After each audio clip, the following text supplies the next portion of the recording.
And proud moment for the entire region. Young scientists from the small town of Hatsingimari in Assam has made the region proud by being part of the India's ambitious moon mission Chandrayaan-2.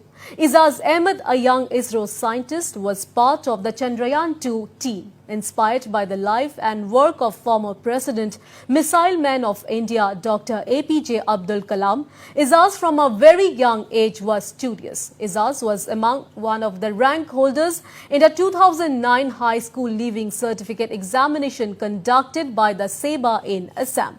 Later in 2015, Izaz acquired an engineering degree from NIT Silchar. Belonging to a humble background, Izaz joined the ISRO in 2017. Izaz has certainly made Assam and the entire region proud.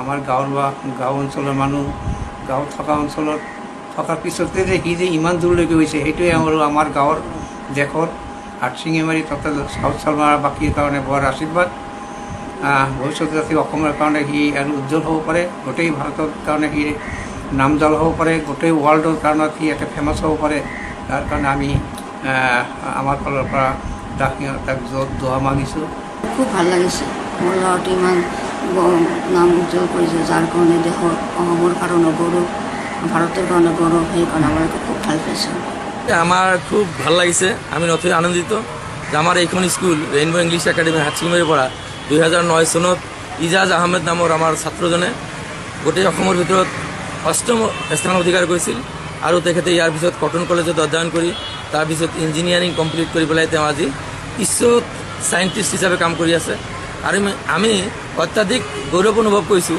যে যোৱা কেইদিনমান আগতে আমাৰ চন্দ্ৰায়ন-2 য'ত আমাৰ গোটেই ভাৰতত এটা আলোড়ন সৃষ্টিকাৰী আমাৰ চন্দ্ৰায়ন-2 চন্দ্ৰৰ পৃষ্ঠভূমিত পদাৰ্পণ কৰিছে এই চন্দ্ৰায়ন-2ৰ যিখিনি বিজ্ঞানী জড়িত তাৰ মাজতে আমাৰ ইজাজ আহমেদ এইখিনিৰ লগত জড়িত এই চন্দ্ৰায়ন-2ৰ লগত জড়িত